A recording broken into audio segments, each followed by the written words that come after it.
नमस्कार, आप देख रहे हैं डेली इंसाइडर और मैं हूं आपके साथ श्रुति शुक्ला। चुनावी मौसम चल रहा है और गर्मा गर्मी का माहौल है। इसी बीच हमारे साथ आज बात करने के लिए संजय गुप्ता जी मौजूद हैं, जो कि आदर्श व्यापार मंडल के अध्यक्ष हैं। संजय जी, बहुत स्वागत है आपका।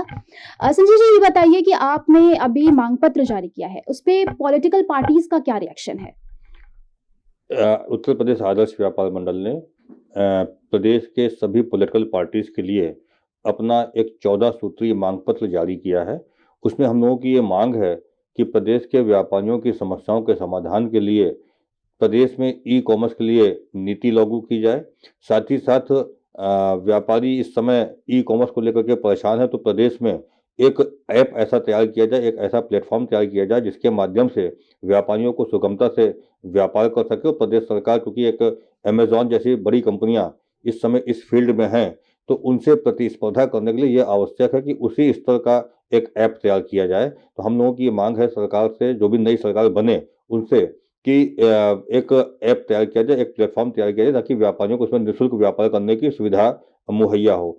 साथ ही साथ वाणिज्य जो कनेक्शन होते हैं बिजली के, उन पर फिक्स चार्ज, सर्विस चार्ज और जितने भी और हिडन चार्जेस हैं, वो चार्जेस नहीं होने चाहिए। मिनिमम चार्ज ये सब नहीं होना चाहिए, डिमांड चार्ज नहीं होना चाहिए। जितनी बिजली उतने दाम इस पद्धति पर होना चाहिए। उसके साथ साथ हम लोगों ने ये भी मांग की है कि कॉमर्शियल हाउस टैक्स रेजिडेंशियल का केवल दुगना होना चाहिए। इस समय अनेक स्थानों पर 5 गुना तक का प्रभावी है। तो हम लोगों की ये मांग है कि जो कॉमर्शियल हाउस टैक्स है वो रेजिडेंशियल से केवल दुगना हो। साथ ही साथ प्रदेश में जो महानगर हैं उनमें मिक्स लैंड यूज की पॉलिसी लागू की जाए। व्यापारियों की सुरक्षा के लिए प्रत्येक थानों पर व्यापारी हेल्प डेस्क बनाई जाए। और जो महानगरों में कुछ बाजारें ऐसी होती हैं, स्वाभाविक रूप से रेजिडेंशियल से कॉमर्शियल में तब्दील हो गई हैं, तो जिन बाजारों में 80% तक का रेजिडेंशियल इलाकों में व्यापार हो रहा है, उनको मार्केट स्ट्रीट घोषित किया जाए, जो 24 मीटर और 18 मीटर की सड़कें हैं। ये हम लोगों की मांग है। इस प्रकार की 14 सूत्री हम लोगों ने मांगे तैयार की और अभी एक नई मांग उसमें और जोड़ रहे हैं। मंडी शुल्क को सरकार ने पुनः लागू कर दिया है, तो मंडी शुल्क वापस खत्म किया जाए, मंडी शुल्क ना लागू किया जाए, ये भी मांग हम लोगों ने की है। और हमारी ये मांगों को जो भी पॉलिटिकल पार्टी अपने घोषणा पत्र में शामिल करेगा, व्यापारी समाज अब की उसी दल को चुनाव में सहयोग करने का विचार करेंगे।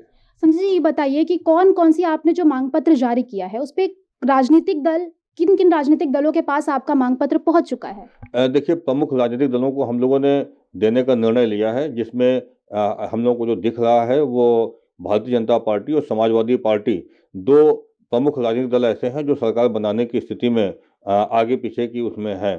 तो हम लोगों ने भारतीय जनता पार्टी को दे दिया है। समाजवादी पार्टी से और कांग्रेस पार्टी से हम लोगों ने समय मांगा है। जैसे ही हम लोग को उनसे समय मिल जाएगा, उनको भी हम लोग अपना मांग पत्र देंगे। संजय जी, ये बताइए, क्योंकि आप आदर्श व्यापार मंडल के अध्यक्ष भी हैं, तो आप बेहतर बता पाएंगे कि इस बार जो व्यापारियों का मन है, जो मानसिकता है, वो किस मानसिकता से किस पार्टी को वोट करेंगे? क्या आप हमें ये बता पाएंगे? व्यापारी अपनी समस्याओं का समाधान करना चाहते हैं। और किसको हम लोग समर्थन करेंगे, संगठन का अपना मत हो सकता है, लेकिन व्यक्तिगत रूप से सबका ये निजी है, तो उस पर हम लोगों की कोई टिप्पणी नहीं हो सकती।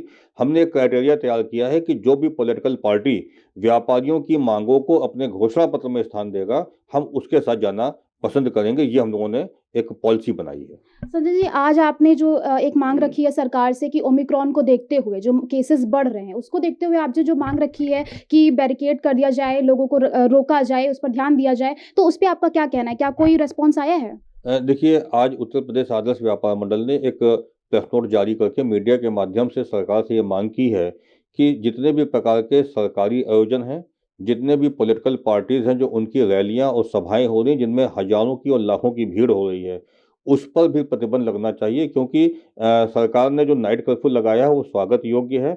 अगर हम लोग सब लोग मिल करके प्राथमिक स्तर पर कोविड के नए वेरिएंट को रोक लेंगे, तो निश्चित रूप से आगे के लिए अच्छा हो जाएगा।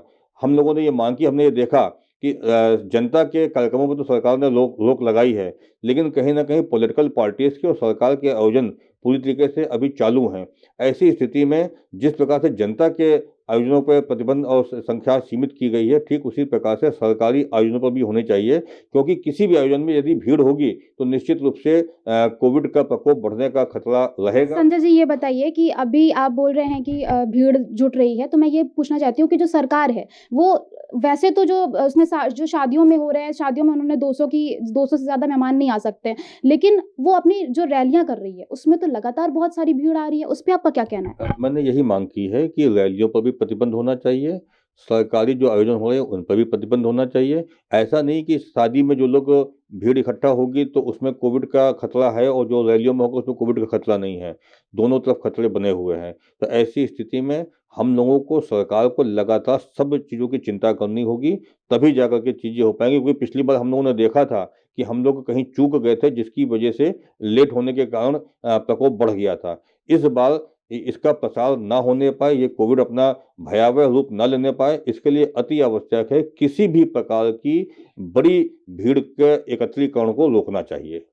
तो ये तो थी हमारी संजय जी से बातचीत, आपने जाना क्या कुछ कहा उन्होंने। आगे की तमाम खबरों के लिए देखते रहिए डेली इनसाइडर, तब तक के लिए मुझे दीजिए इजाजत। यूपी और देश दुनिया की तमाम ताजा तरीन खबरों के लिए गूगल प्ले स्टोर से आज ही डाउनलोड करें हमारा तेजी से उभरता न्यूज ऐप डेली इनसाइडर।